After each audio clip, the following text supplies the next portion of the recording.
the work comes first. If you're not starting your day with your obsession, your passion, at the end of the day, you got to prioritize your work. You got to prioritize your family. You got to prioritize your faith. Do all those things to be one of very, very few in the world. Welcome to Athlete Country Club, the podcast built for parents, athletes, and competitors chasing the next level.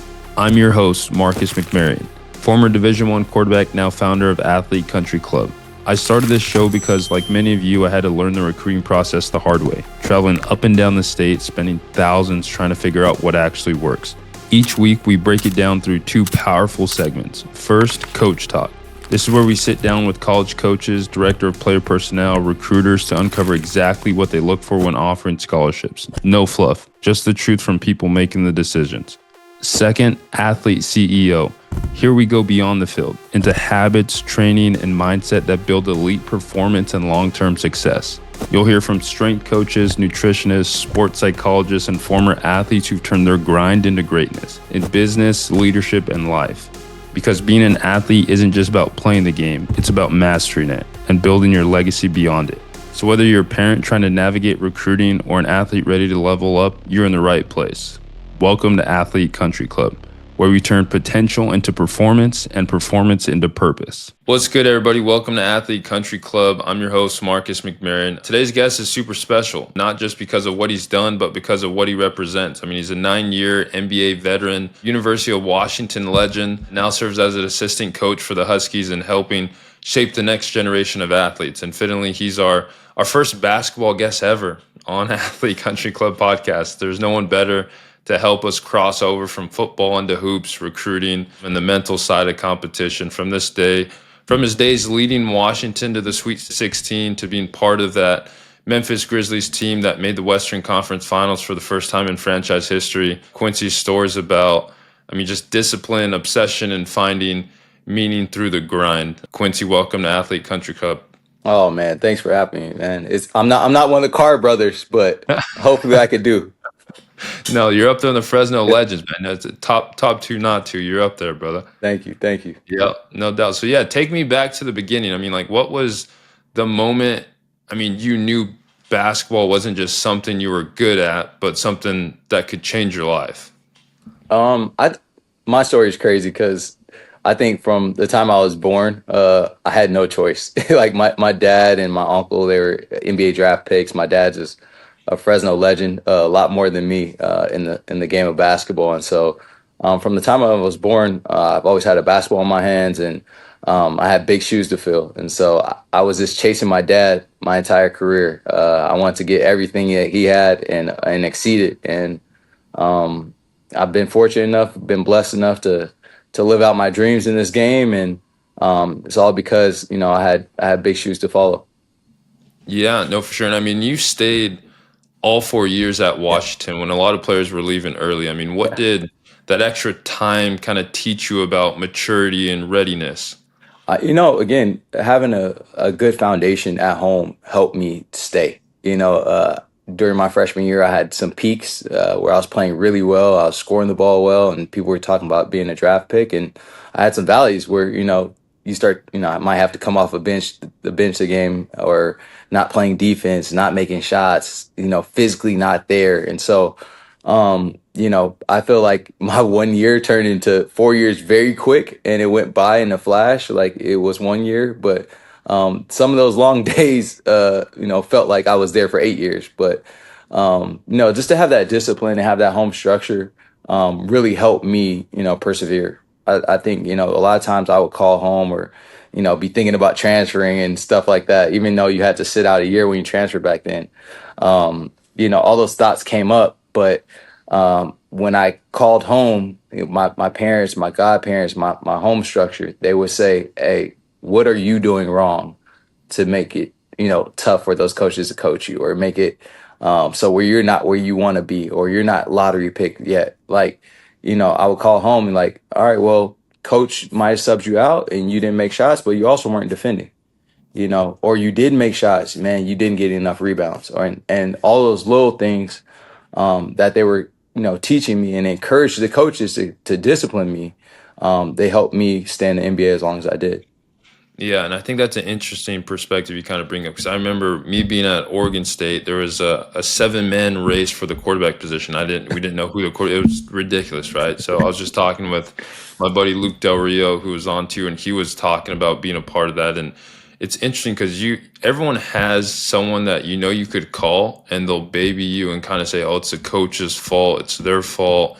They're not good. They're not treating you right." But then there's also someone that you could call that's going to give you that constructive criticism like you kind of had in that home base of like, hey, well, why aren't you just so much better than the guy you're competing with Yeah, that it's you have to go in? Then the coach looks dumb to not put you in. yeah. So I think just for you, I mean, when you look back now as a coach, I mean, what would 2025 Quincy tell, I mean, 2006 freshman Quincy about the process of becoming a pro?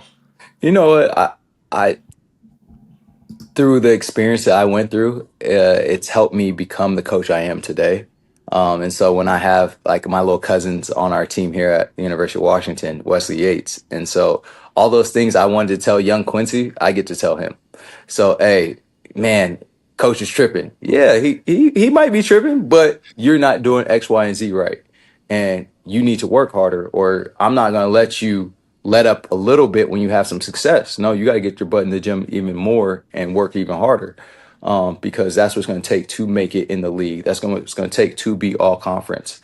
And so it's the little things, man. It's in the margins. It's how you approach every single day. And again, you know, having not having someone to pacify you when you called home, I think that's the biggest thing. I think that's one of the biggest things, one of my biggest takeaways. And I tell that to kids I recruit now. I'm going to be honest with you. I could be your best friend. I could tell you all the things that you want to hear, but you're going to respect me at the end of the day, when I tell you what's right. And I always tell people, like, I'd rather be right and you be mad at me than to be lying to you and getting you through it. And then at the end of the day, you're like, man, you lied to me. That's why I'm not having this level of success. But if I tell you the real from the beginning, it's going to help you go further in life. Yeah, no, that's huge. And you were a part of, I mean, that 2012, 2013 kind of Memphis Grizzlies Yes. team that made that Western Conference Finals for the first time in franchise history. And I mean, like, what was so special about that group? Like, what made the locker room click? Man, we all from different walks of life and all loved the game and all loved to compete. So every day you knew what you were walking into in that locker room.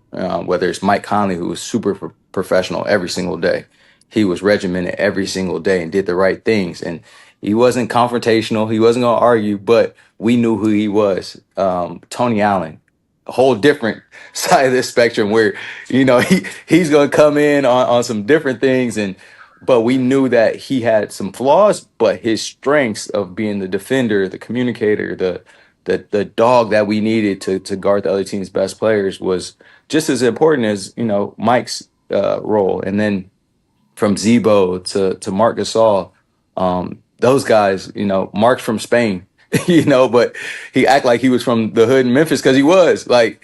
And so some days we'll win a game by 5 points, and it wouldn't be the best team, and Mark would be pissed. Like, why is he pissed? Because he had such a high level standard for us that he wanted us to achieve. And then Zebo, one of the best teammates I've ever had in my life. Um, One of the most caring people you'll ever have off the court, but ferocious on the court, and nobody messed with him because he was that guy. And so even to Rudy Gay, he's still one of my best friends to this day, one of the most talented players, ever. We all came from different walks of life, all had our superpowers, but, you know, I think we all loved and accept what the other person brought. And we knew that we needed that person next to us to achieve what we did. And that run was special. That run was special because, every single day we're competing, whether it's in the gym, we're doing practices, and we had a coach, Lionel Hollins, that kept us to a high standard of excellence every single day. So our shell drills and guys working out in the gym and everything, we were just really competing. And I think the beauty of that team was everyone was trying to get to their first deals or second deals, and we were all trying to get to, like, all right, Mike end up getting, good max, extension. Marcus Gasol started getting his extension. Zebo started getting the credit that he deserved. Tony Allen was, trying to get to his bag and prove that what he was outside the Celtics championship era. And so it was beautiful, and we were all young. It was crazy because you go from NBA franchises. This is the part that they don't tell you is you go from young and mostly single guys on the team, and then guys start getting girlfriends, and then one guy gets a girlfriend, then everyone kind of gets a girlfriend, and then one guy gets engaged, and then kind of the whole team starts getting engaged, and then guys start getting married, and then they start having kids, and then those teams break up. But to be a part of that, where we all were young and single, and then everyone starts getting married and being who they are and having kids, and we have a bond and a friendship, brotherhood for life because of what we did achieve and the moments that we had together on and off the court. Yeah. And I think that's an underrated topic that's not talked about enough as far as every team that I've played for that was highly successful, the practice environment was just Yeah. something people wouldn't believe. Like, kind of talk about that. Like, what was practice like on the most successful teams you've been on? Man, practice was like a game because, you got guys that, that are starting, that are trying to achieve greatness. And then you got guys that are coming off the bench, like myself, who lived in the gym, and I'm trying to take Tony Allen's spot or take some minutes from him. Even if I take 5 minutes from him, I'm trying to get where Tayshaun Prince is. And, so you got guys that are coming in there hungry for that next guy's to slip up just a little bit. Because if he slips up, that means that's more for you. That's more for your family. That's more for your career and your legacy. And so, practice every single day. Guys are coming at you because they want what you have. And, at the end of the day, you want team success. But at that level, everyone's still trying to prove themselves to some degree. Yeah, no, and that was definitely, I mean, kind of like a grindhouse team. I mean, kind of that blue collar, defense minded, unselfish. I mean, like, what did that culture teach you about leadership, ego, and sacrifice? Man, grit and grind.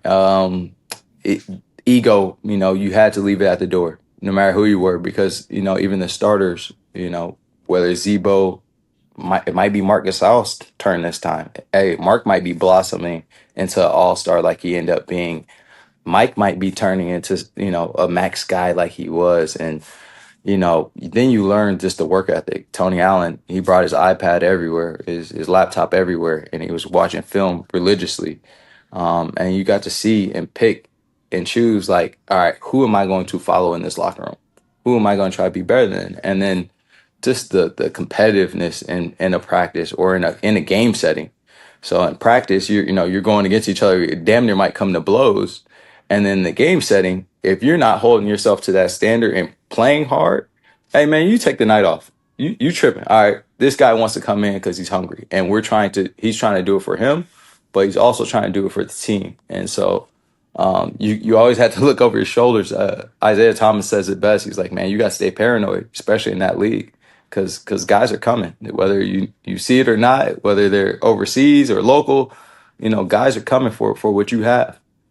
Yeah, that intensity level. I mean, that it's so real. I mean, kind of. I know in a past interview you mentioned you made it to the NBA by trying to mimic Kobe Bryant, and you said Yeah. Kobe brought that kind of killer instinct out of you. I mean, like, what do you mean by that, and what did you learn from studying someone like that so closely?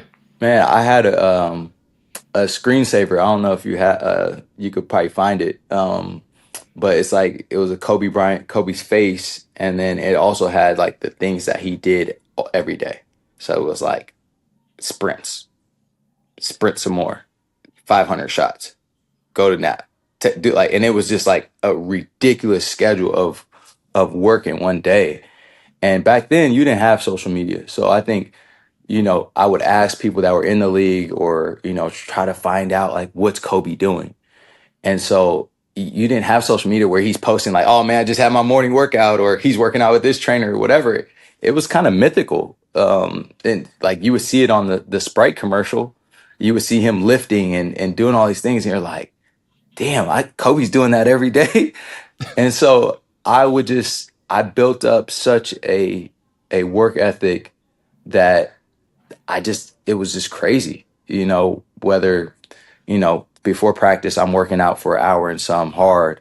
Yeah, I would go into practice in college with a weight vest on and take it off halfway through, and my teammates were like, "Yo, you were just practicing the last hour with a weight vest on, like with 10 to 15 pounds on you, like, and you're still beating Yeah. us in sprints and you're still killing us, and like, what is wrong with you?"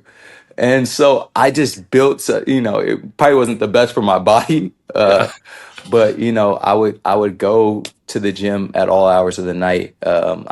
I would call my friend that was a GA and say, hey, he would be at the club or at a frat party, having a good time. Hey, we gotta get up 200 shots, 500 shots, and then we could go maybe out for a second, and then we gotta come back to the gym.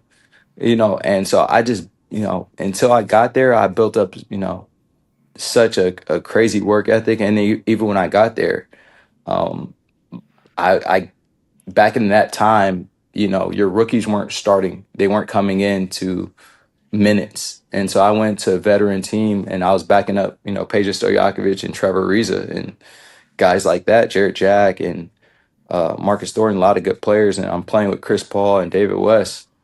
And we're a playoff team. We're really good. And, rookies didn't play. And so, Paul George, Gordon Hayward, guys that were in my class, they were seeing the same thing I was seeing. They're averaging 3 to 4 points a game. They're playing sparingly, and you know their teams are trying to win. And I would just live in the gym until and I would in practice. Me and Trevor Ariza shared a friend, and Trevor would be calling that friend like, "Hey man, I'm playing every day, all these minutes, and Q's coming at me hard as hell in practice the next day. Like, tell him to chill." And he's like, Q's not gonna chill. Like, Yeah. he's Yeah. gonna go at your neck every single possession because he wants to make it so bad. And so, especially those first 5 years, I kept that same work ethic that I had from high school and college, which was insane. And I had teams try to kick me out of the gym. I had teams try to change the code to the access the practice facilities. I got fined for working out too much. Um, I just pushed myself to the limit because of what I thought Kobe would do. And even when I got to the league, um, I was like basically like, when can I see him? And so they're like every day before the game, 3 hours before the game, he's on the floor, he's working out. And so most guys get there, 2 hours, hour and a half before whatever, and they go through their routines. Kobe's there 3 hours before. So I would get an Uber, I would get a taxi, go to the arena before 3 hours before the game, and I'm working out just like how he did once I first got a glance of what he did. And that's what I mean by, I just try to follow what he did. And I never got to really see it besides him working out pregame, but my mind was like, he's doing this. Mhm. And so, it helped me get to a good spot in my career. And then, I burnt my body out so much. I worked so hard that, you start wearing out the cartilage, you start wearing out the things that you need to play for 15, 20 years, which I wish I didn't work as hard as I did, but Yeah. it helped me get to where I was. Yeah, no, for sure. And I mean, and you've shared, I know, like on social media, on your Instagram, you have a pinned post of Kobe, and you've shared, I mean, what it's like to actually share the court with Kobe. Yeah, And like, what do you remember most about those moments? man. Um, I anytime someone asks me about Kobe, I would just say he's easily the hardest player I've ever had to guard. Because when you go into a scouting report, you're like, all right, this guy does these things good. All right, these we're gonna force him to his weaknesses in this. And I remember my rookie year, I asked Coach Vincent, was like, all right, what am I gonna force Kobe to do? Mind you, I've watched hours and hours and hours of film on him, you know, and he was like, all right, scouting report, he has no weakness. Don't make him mad. It's like, wait, what am I supposed to do? Like, he has no weaknesses. Don't make him mad. Is like, it's not even a week. Jeez. It's just like, just don't piss him off because it could get worse than what it's already gonna be. So it's like, all right, you're not really helping me out too much. Yeah. I asked the next coach the same thing, and so when a guy is that skilled, and graceful and strong and just unbelievable basketball player, and he was a normal sized guy. Saying normal, he was my exact frame, Mhm. 6'6", 220, 225, like strong as hell, but he was cat like quick. He knew every angle. He shot the ball from everywhere. His IQ was off the charts. His strength was off the charts. His this will to win was off the charts. And so, to actually go against it, you realize why he was one of one in the world. Where, you know, you're going against somebody. All right, I could bait him into this. I could do this, or I could have my will with him. But like, my man had no weakness at all. And so, I did my best to guard him as many times as I could, but he got the best of me a lot of times, and I got to stop him a few times in my career. Yeah, no, for sure. And you think, I mean, Kobe, obviously just the relentless kind of work ethic that he always had kind of through his NBA career. I mean, do you think it was kind of that almost fear that he struck amongst the league? Like when people were guarding him, everyone knew that they had to elevate their game just to get close to kind of the level he was playing at. I mean, do you think it was it like something he said or just the energy he carried that kind of stuck with everyone? Man, that aura is something different. With Kobe, I think the first time I met him right before I got drafted, and I couldn't say a word. Like my friends were there, and they're like, "Oh, he wants to meet you," and they go to introduce me, and like he's asking me these questions. And I'm just like, there was not one word coming out of my mouth, and I'm not shy of a person, but Yeah. it was just that aura of just like, damn, that's really him. And then two, it was the night before playing some teams and some guys. You might be able to go to dinner with your family. You might be able to maybe go out. You might be able to, hang out with your girl or whatever, and maybe not watch as much film or whatever it is, eat dessert. The night before you play Kobe, you better ice. You better you better watch every clip he's ever had. You better be on your P's and Q's, because that next day, you're in for a battle. He's not coming in, to coast to some numbers. He's coming in to get 80, to get 60, to get 70, like to embarrass you. So I think that's what guys feared the most, was like, if I'm not with it, he's going to score 50, 60, 70, 80. We've seen that. Yeah. So it's not like, oh, he's going to let you off the hook and like, oh, I got a guy that can't guard me. I'm going to pass to my teammates. Like, he's going to embarrass you. So it's either you got a choice. You get embarrassed or you come with it. And so, yeah, the night before playing him, I'm going to bed. I'm turning my phone off. I don't want to, I'm not worried about no tickets, none of that. Like, I'm locked in, locked in. Oh, that's unreal, man. And obviously, I mean, Kobe, I mean, he's one of one. I mean, the GOAT, but I mean, just like the work ethic across the league, I would imagine at the professional level, when you were there for nearly a decade, I mean, it's got to be unmatched. I know there's another clip where you talk about Steph Curry probably getting up 2,000 shots a day. I Yeah. mean, that's why it looks so easy when he plays. And can you kind of talk about like the volume of work that goes into mastering one skill like shooting and how misunderstood that is by young players today? Man, personally, I'm someone that went from probably, shooting wasn't my best attribute coming into the league to being, end up being one of the top 3 and D guys in the league, and shot a great percentage for a certain point in time in the NBA. And the volume of shots and the technique and the discipline that comes with that is a lot. Whether, you think you're going to come to the gym when practice starts, you've lost. Guys are there 2, 3 hours before. They're getting up a few hundred shots. Practice goes on. They're shooting up a couple hundred shots after practice, and then they're gonna come up back at night and they're gonna shoot, 2, 3, 400 more shots, and they're gonna do that repetitiously every single day. So if you're only getting up 50 to 100 shots a day, you're cooked. These guys are getting up 500 shots a day easily, and with game pace and the right technique, and and on top of that, that's just a skill thing. The other part is the film study part, where guys like Chris Paul is one of the best basketball minds in the history of the game. And that's not just because he goes out there and plays and stuff. No, he dissects film 24/7. I even saw a clip that they talked about the other day where he's clipping up some of their film for the guys on the team and send it to them privately. It's like that's a coach's job.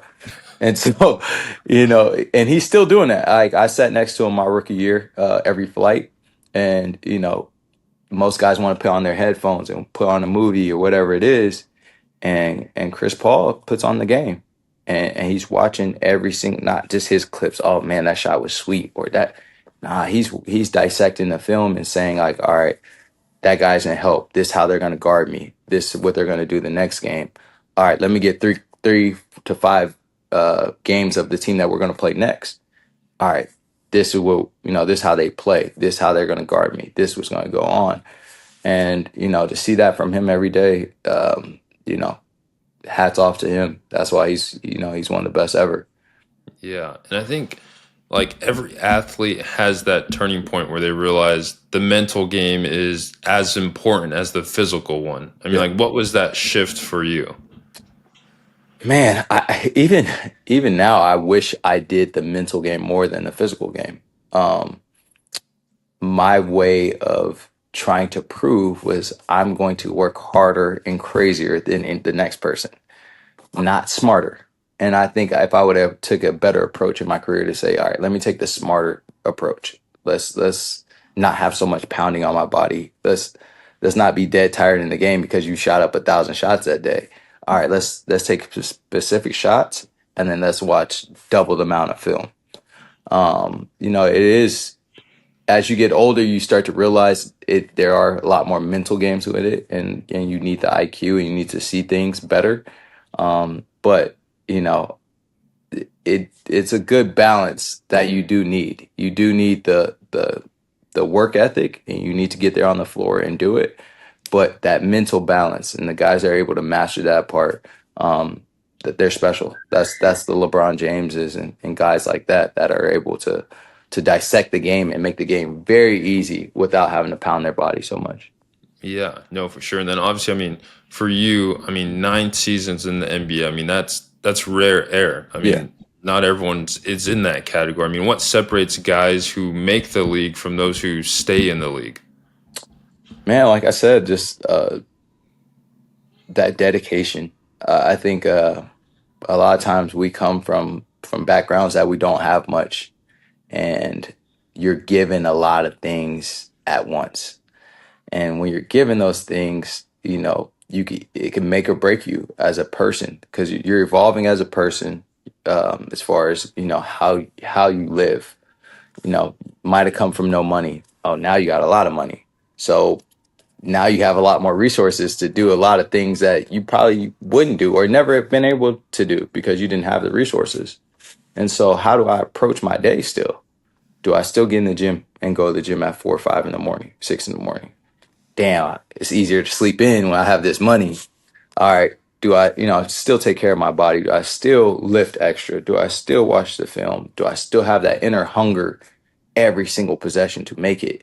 Which, hats off to him, man, to see LeBron James still do it how he's doing it with what we know he has is commendable, man. Like to have that every day to chase that greatness is really, really tough. And so um, that's a big thing, especially when you're getting to that level of seeing guys make it and not make it. Are you still who you are? Can you look your younger self in the face and say, I'm that same person that I've been. I'm not changing, no matter what has changed in my circumstances. Yeah, for sure. And I mean, in your career, I mean, you've been through, I mean, injuries, trades, highs, lows. I mean, like, what's the mindset that kind of kept you grounded through it all? Man,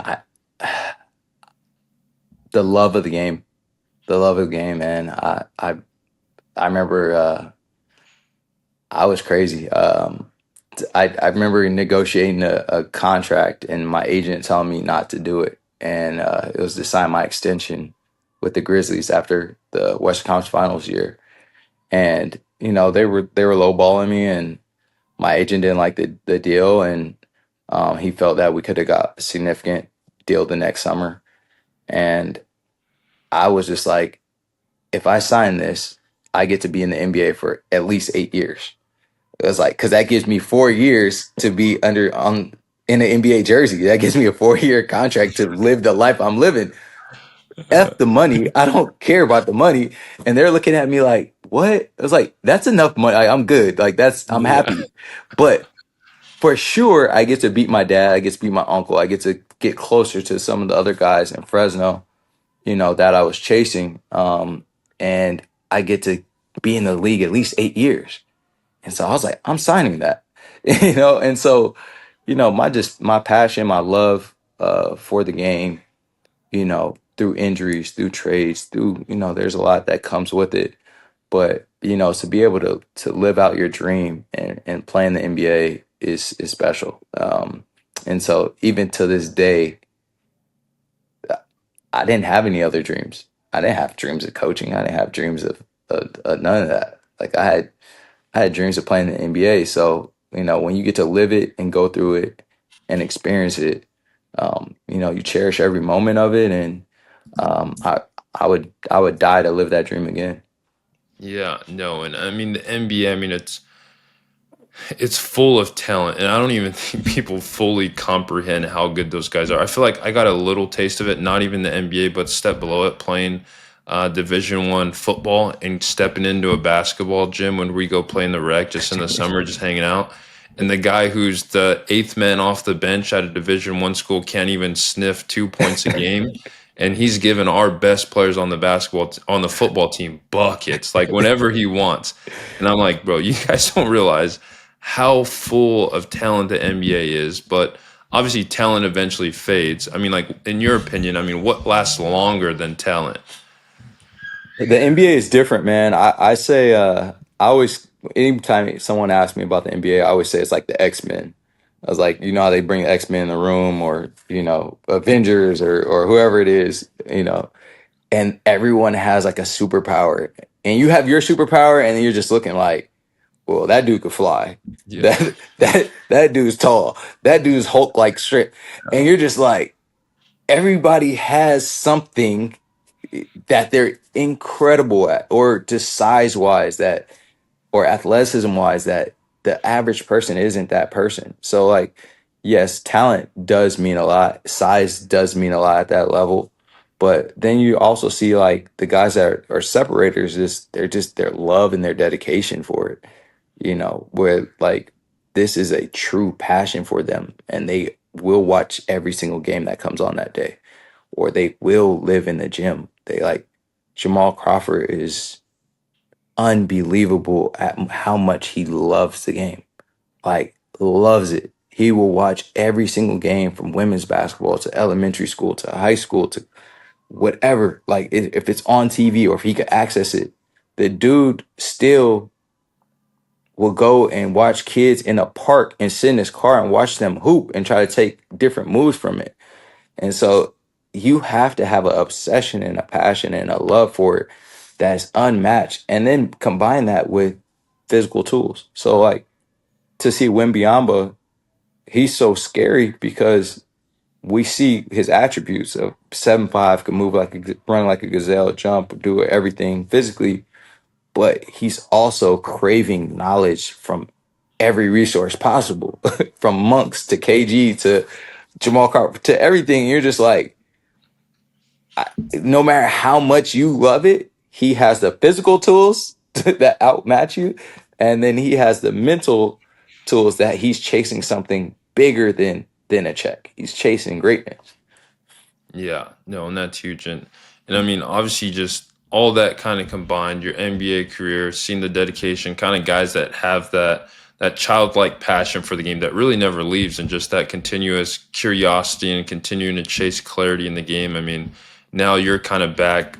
I mean, where it all started for you. I mean, coaching at Washington. I mean, how different does the game look from the other side of the whistle now? Man, I wish players can be coaches before they're players, because you get to see the game in a beautiful way, and you get to see personalities in a beautiful way, and you get to see, maybe some things that you could have corrected the player, and the player that you were, and um you just get to see the game in a different light.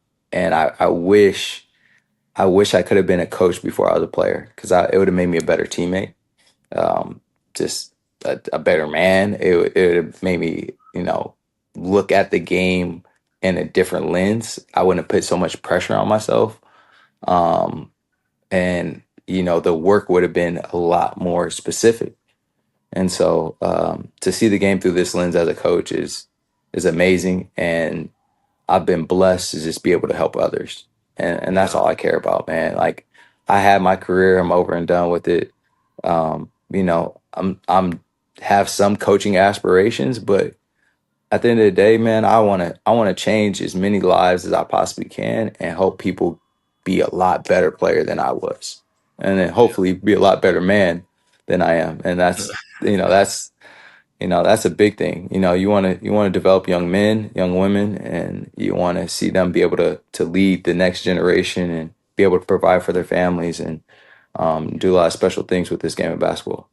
Yeah, and honestly, you're the first person I've heard say that players should be coaches before they're players. And dude, that makes so much sense because I know for me personally, in the football side of things, playing quarterback, my redshirt freshman year, I wasn't giving signals, but I was on the sideline. The first 3 games I didn't start, I was just a backup, and I had the headset on. And I remember listening to coaches, and I'm watching the plays. I hear the plays. I'm kind of thinking, oh, what would I do in this situation? So you're kind of breaking it down, watching the game, and something happens. He throws an incomplete pass, and you're kind of thinking like, oh, well, he just missed him, or maybe the coverage wasn't right. But then you hear the coaches going off in the headset, like just saying stuff. I'm like, huh.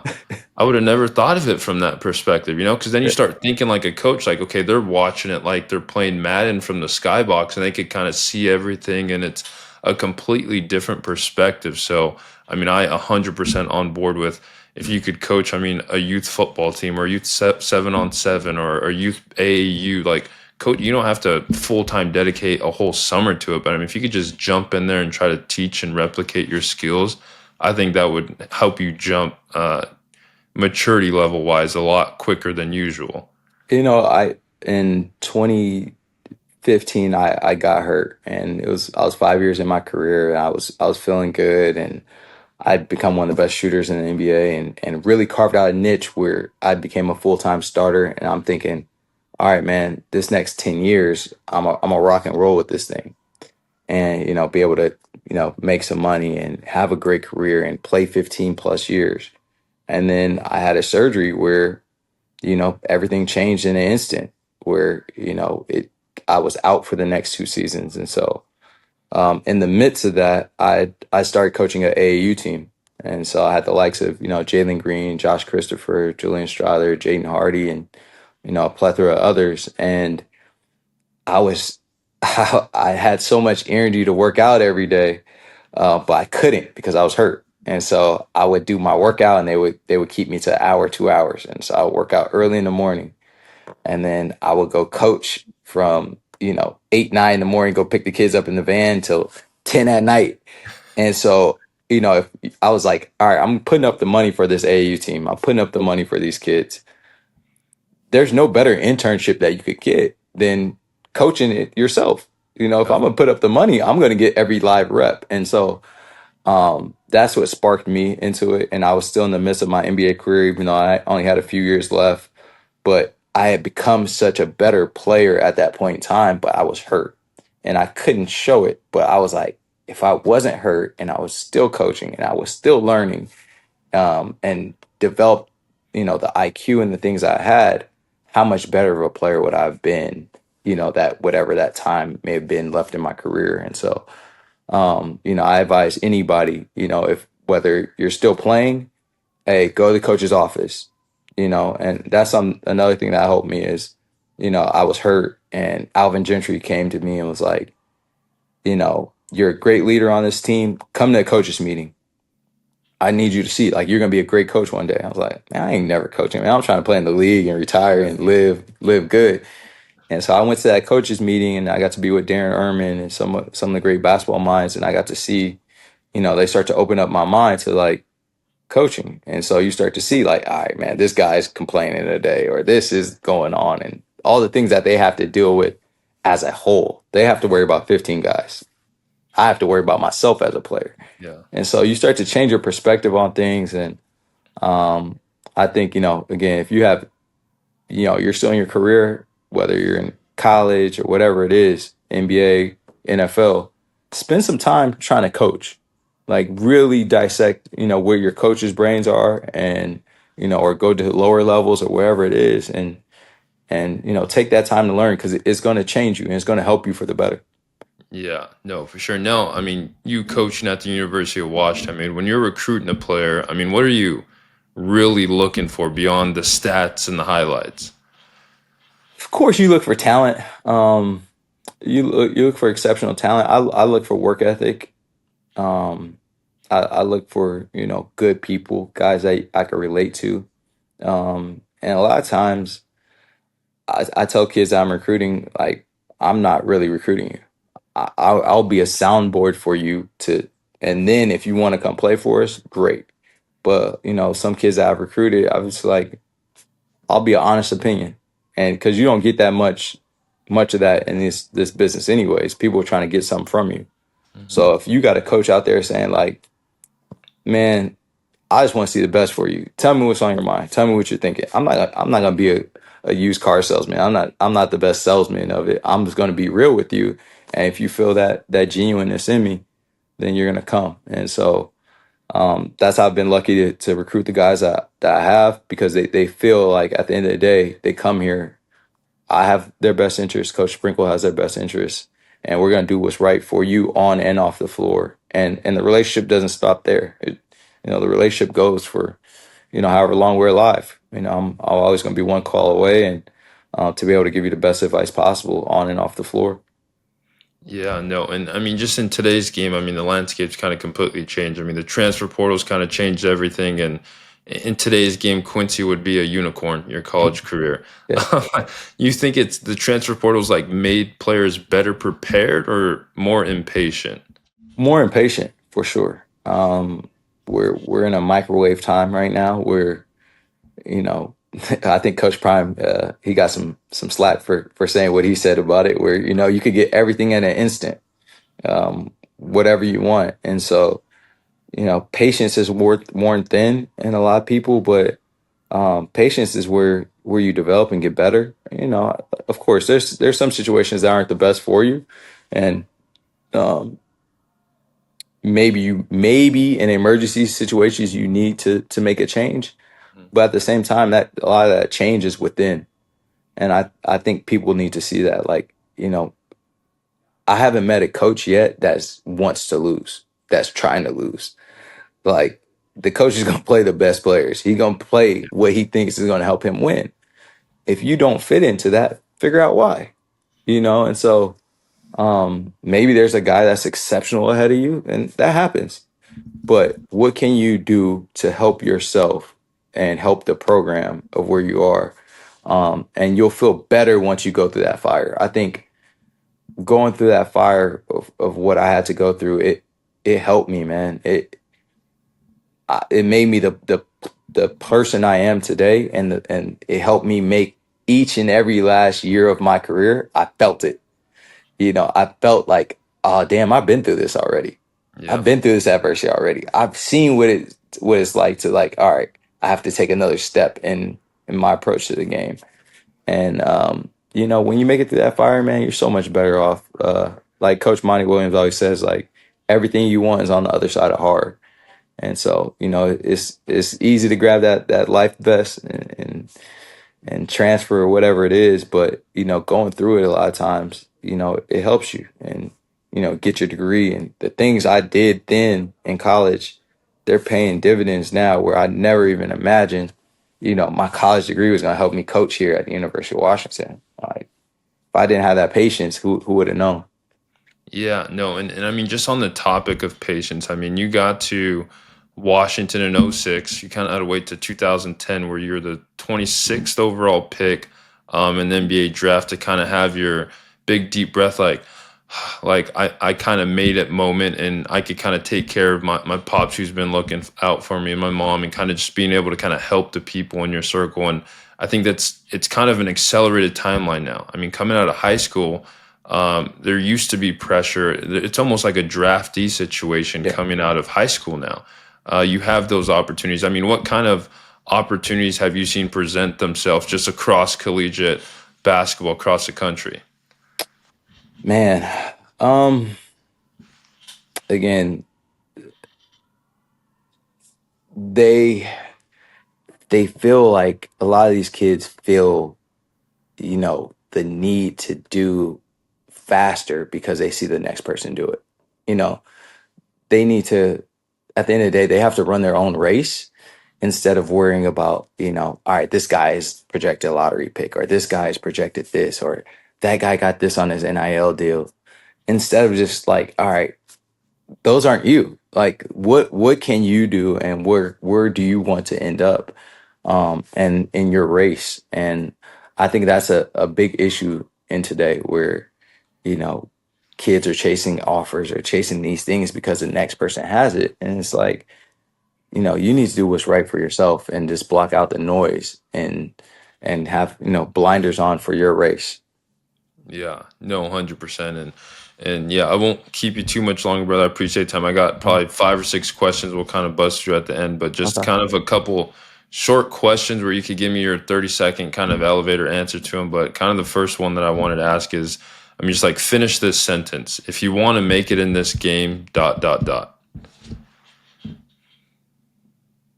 You have to sacrifice everything, everything to that's it. You have to Dude, sacrifice. yeah, and I think it's such an overlooked thing too. It's like I didn't realize it until I finished playing, and I only played in really high level college. I got sniffed to CFL a little bit in college, but it's like my first full year being done.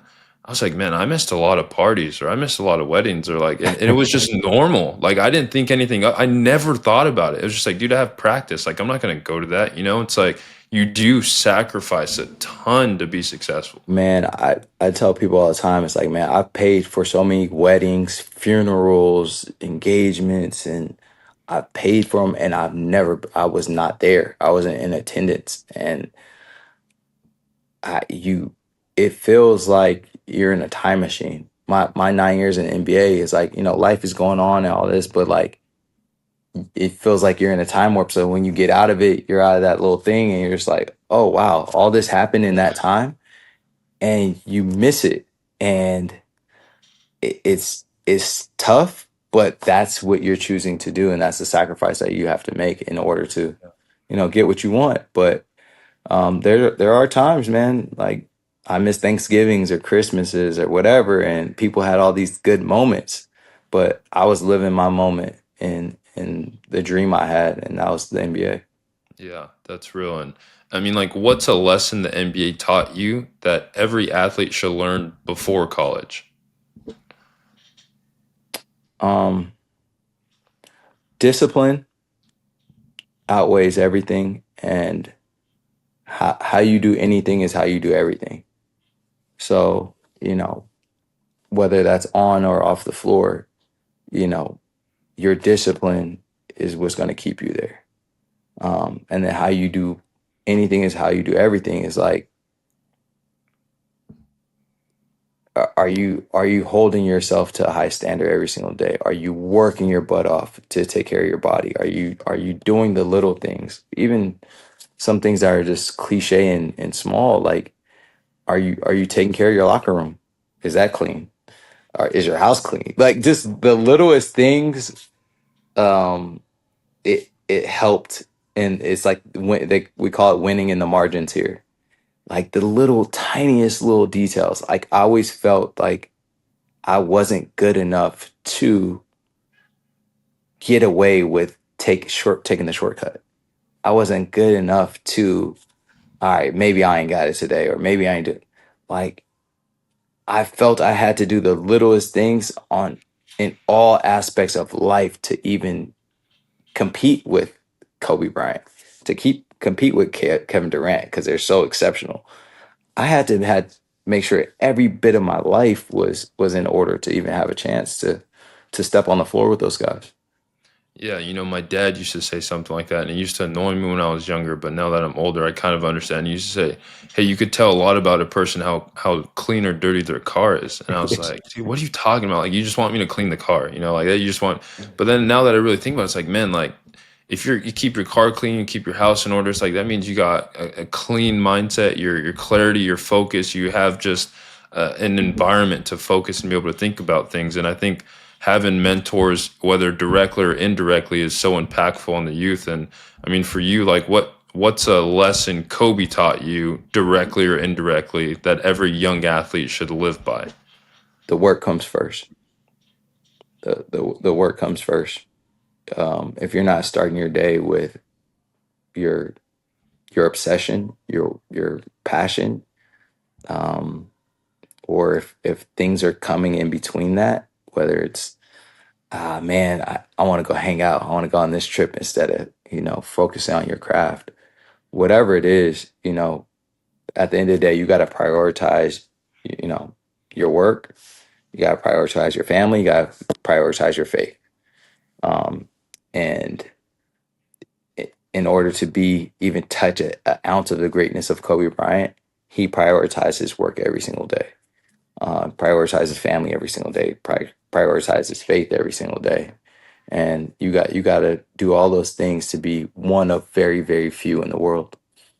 Yeah, no, and I think all that stuff. I mean, all the coaches that I've had in my career have always been just super on top of being prepared and overly prepared. And I think once your preparation level is so high, that's when you start getting a little bit of swag or a little bit of aura, a little bit of confidence about yourself because you've done so much to prepare for that moment. There's nothing you could have possibly done.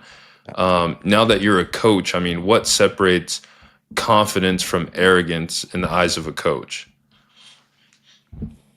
Um, I, the confidence comes from the work. That I think Kobe also says that.